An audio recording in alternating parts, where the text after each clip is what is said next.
नमस्कार, ब्रेक के बाद क्रिकेट न्यूज में आपका एक बार फिर बहुत बहुत स्वागत है। रुक करेंगे कुछ खास खबरों की तरफ। फर्रुखाबाद में समाजवादी पार्टी के कार्यकर्ताओं ने गुरुवार को कलेक्ट्रेट कार्यालय पर जोरदार प्रदर्शन किया।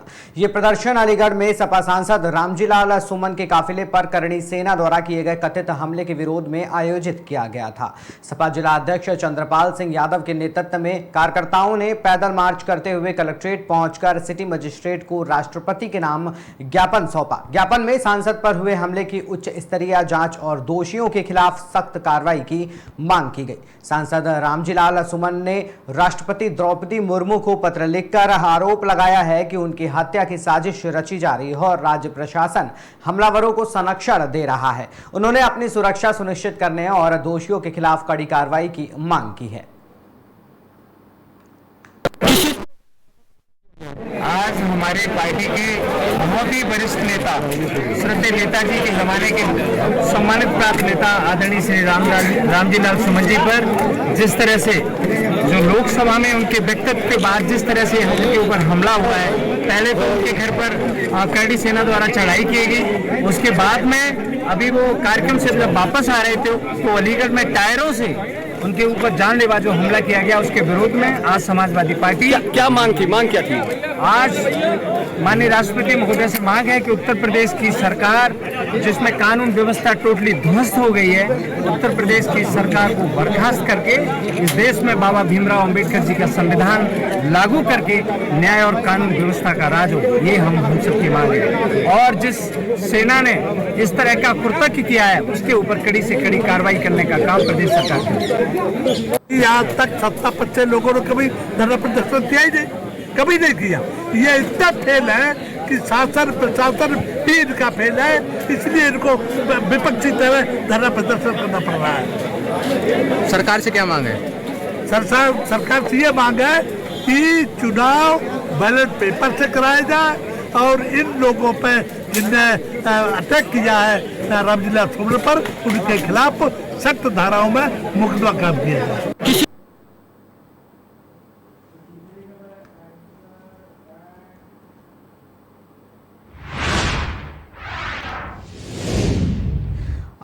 आगामी शासकीय स्कूलों में चलाए जा रहे समर कैंप को लेकर जिला शिक्षा अधिकारी एनके अहिरवार से चर्चा हुई। जिला शिक्षा अधिकारी एनके अहिरवार ने बताया कि शासकीय स्कूलों के अवकाश के दिनों में बच्चों के लिए समर कैंप का आयोजन किया जा रहा है। इसमें विद्यार्थी अपनी रुचि अनुसार नृत्य, गायन, चित्रकला, क्रिकेट और अन्य गतिविधियों में भाग लेकर अपने शरीर को स्वच्छ एवं स्वस्थ बना सकते हैं। जिला शिक्षा अधिकारी ने बताया कि स्कूल की मनमानी पर अंकुश लगाने के लिए लगातार अभियान चलाया जा रहा है। दिशा निर्देश अर्धशासकीय एवं निजी स्कूलों को दिए जा रहे हैं। फिर भी यदि किसी विद्यार्थी, उनके माता पिता के द्वारा शिकायत आती है तो ऐसे स्कूलों पर विधिवत कार्रवाई की जाएगी।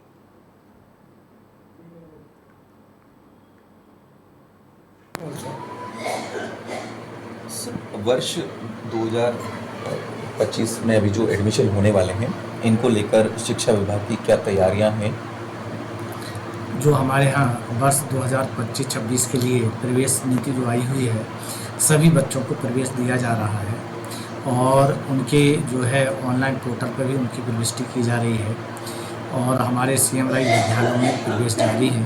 सभी विद्यालयों को में जो बच्चे पढ़ रहे हैं, उन सभी को प्रवेश दिया जा रहा है। गर्मियों की छुट्टी में अभी जो जैसे कि बच्चों के अवकाश हो चुके हैं, तो अभी शिक्षा विभाग की ओर से क्या पहल चल रही है? बच्चों के लिए क्या कुछ विशेष?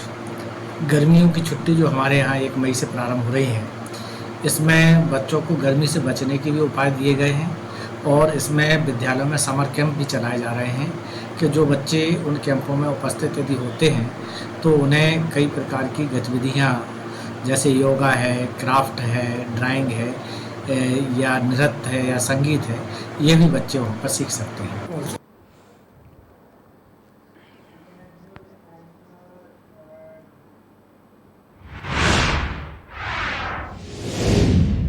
कलेक्टर कौशलेंद्र विक्रम सिंह के निर्देश पर अवैध कॉलोनियों के विरुद्ध चलाए जा रहे अभियान के तहत गुरुवार को जिला प्रशासन, राजस्व विभाग और पुलिस और नगर निगम की संयुक्त टीम द्वारा ग्राम बिशनखेड़ी तहसील हुजूर में बड़ी कार्रवाई की गई। इस कार्रवाई में जेसीबी की मदद से करीब 1.5 करोड़ रुपए मूल्य की भूमि पर की जा रही अवैध कॉलोनी निर्माण को हटाया गया। ये भूमि ग्राम बिशनखेड़ी पहना 10 में स्थित है।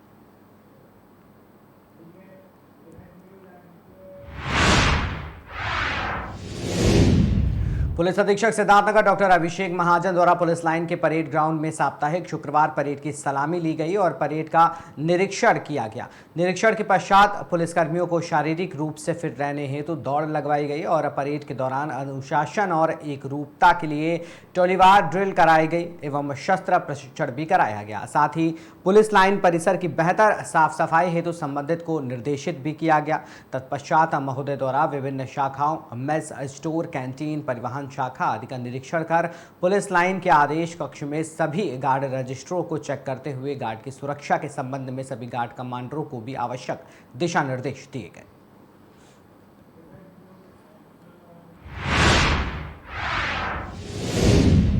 वहीं बुलंदशहर में 14 वर्ष के नाबालिग बच्चे के साथ दुष्कर्म की घटना सामने आई, जहां पीड़िता गर्भवती भी हो गई।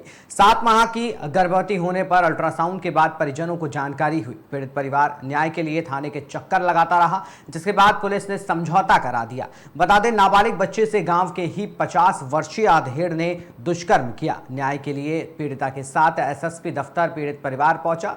थाना अनूप शहर कोतवाली क्षेत्र का ये पूरा मामला है। वो बकरी ले आए थे बाबा, तो बोले तमन्ना बकरी खोल ला। मैंने कहा चलो आ रहे हैं। तो उनकी बाजरा में घुस गई बकरी। तो मैंने कही बात हाँक लाओ मेरे नौ, तो उन्होंने मना कर दी। मैंने कहा चलो मैं भी आऊँ। उन्होंने हम गिरा ले, तो हम आवाज लगा रहे। उन्होंने हमारा मुँह बीच रखो, तो हमारे माँ बाप की मानवीय की धमकी दे दी उन्होंने। तो हमने बताई नहीं वजह से। कितने लोग हैं? अकेले थे। इसमें गए थे आप लोग? सीओ साहब, कोतवाली क्षेत्र के एक गांव में किशोरी के साथ में क्या घटना हुई है, इस संदर्भ में पुलिस द्वारा क्या कार्रवाई की जा रही है?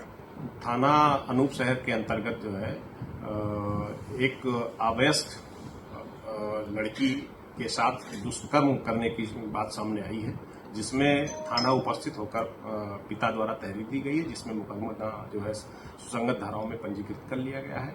लड़की के पिता द्वारा ये बताया गया कि उसके गांव के ही ऋषिपाल द्वारा जो है आज के लगभग 7 माह पूर्व जो है लड़की द्वारा जो बताया गया था कि उसने जो है उसके साथ दुष्कर्म किया। और जो है जब माँ बाप को जानकारी हुई कि लगभग वो 7 महीने से पेट से है, तो इस संबंध में आज थाना पर तहरीर देने आई है, जिसमें मुकदमा पंजीकृत किया गया है तथा पीड़िता का मेडिकल कराने हेतु अस्पताल भेजा गया है तथा अभियुक्त ऋषिपाल की गिरफ्तारी हेतु टीम का गठन किया गया है, जिस जल्द से जल्द अभियुक्त को गिरफ्तार करके माननीय न्यायालय के समक्ष पेश किया जाएगा।